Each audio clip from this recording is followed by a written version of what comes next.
आपने मुझे अल्लाह से मोहब्बत करना सिखाया है मामू जान। एक बंदे का अपने रब से क्या ताल्लुक होता है, आपने तो मुझे वो सब कुछ सिखाया। मैं पहले जैसी रमशा नहीं हूँ मामू जान, मैं बदल चुकी हूँ।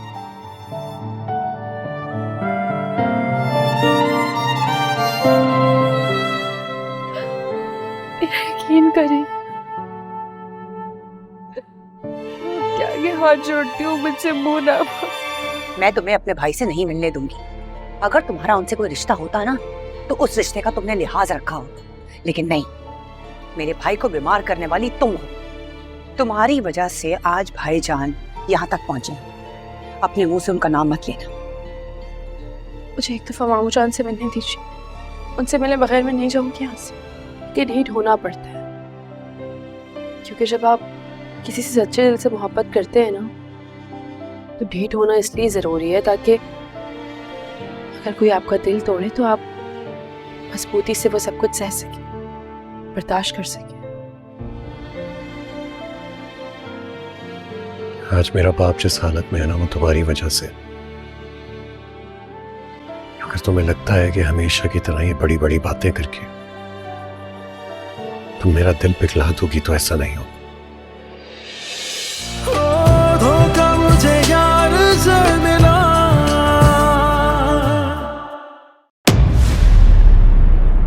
दुश्मन को जितना वक्त देगा वो उतना मजबूत होता जाता है।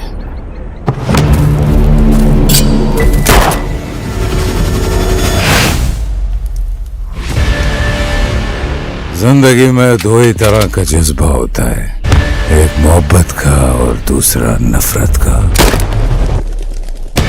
सही का फसल पक गया है, हम काटे तो अच्छा है।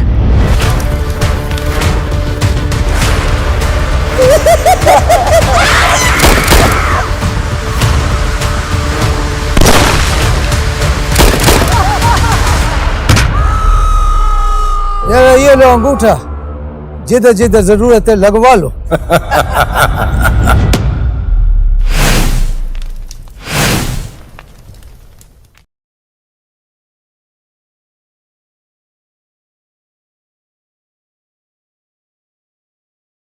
मॉम कुछ और कहती तो रूज कुछ और इन दोनों को आमने सामने खड़ा कर दूं तो एक फसाद क्रिएट हो जाता है। समझ नहीं आता कि मैं किसकी सुनूं और किसकी ना। तुम किसकी सुनना चाहते हो? किसी की नहीं सुनना चाहता मैं सिर्फ वो सुनना चाहता हूँ जो ठीक हो, जो समझ आए मुझे। मेरी आंटी मुझे एक दलदल में धकेले जा रही है। लाख हाथ पांव मारने के बावजूद भी मैं उस दलदल में फंसती जा रही हूँ। ताई जान, क्या करूं मैं महरीन को ना ज़हनी मरीजा समझती हूँ बेटा। तुम भी ये बात मान लोगी ना तो सुकून में रहोगी। लेकिन अम्मी, ज़हनी मरीजा के साथ तो आप कैसे रह सकते हैं? वो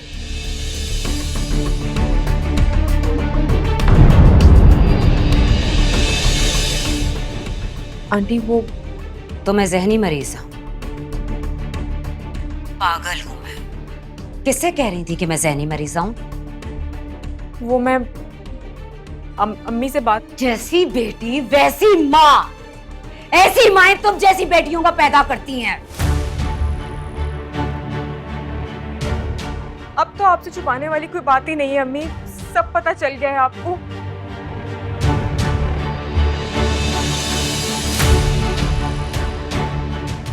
अम्मी, बोल क्यों नहीं रही आप? तेरे हवाले दिल कर दिया है, मेरी आशिकी को तूने जिद कर दिया है।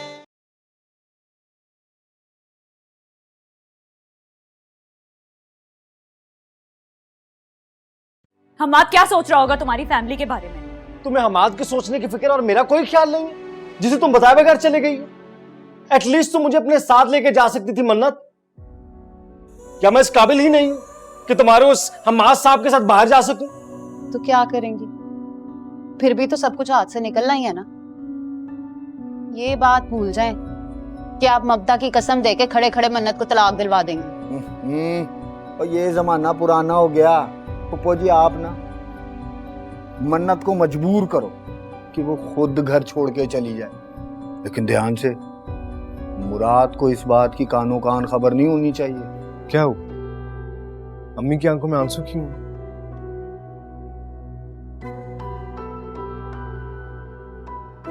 क्योंकि वो तुम्हें दिखाना चाहती हैं। मैं भी अभी अपनी आंखों में आंसू लेकर आऊं तुम्हें दिखाने के लिए? माफी मांगो मेरी अम्मी और बाजी से अभी और इसी वक्त।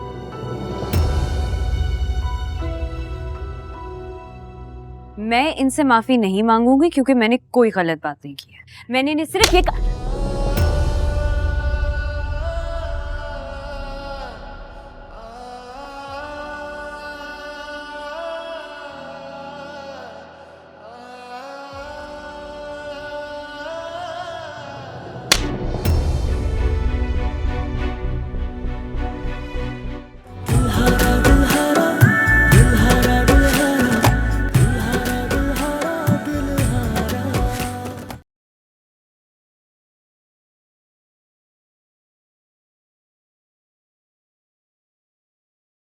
फाइज और मैं नासिर के घर जाके बात कराए। अपने घर वालों की जिम्मेदारी वो खुद ले रहा है। उसने हमें पूरा यकीन दिलाया कि उसका ऐसा कोई मुतालबा नहीं। अम्मी को उनकी मर्जी के खिलाफ किसी बात पर आमादा करना इतना आसान नहीं होता। मैं तुम्हारे साथ हूँ, थोड़ा सा सब्र से काम लेना। शादी से 4 दिन पहले ये बात कहना आपको जेब नहीं देता? आपकी वालदा क्या सोचती हैं, क्या समझती हैं, ये आपका और उनका मसला है। मुझे मुनाफिकत नहीं आती। बाइज्जत कहलाने वाले लोग,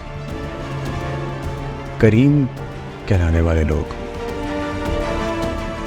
वो असल में कितने छोटे और बेवकूफ़ हैं। गरीब को हकीर कहकर भी उनकी मदद किए बगैर उनको खाली हाथ लौटा देते हैं। तो क्या ऐसे लोगों को अपने आप को साहिब हैसियत कहने से शर्म नहीं आनी चाहिए? बस बंद करो।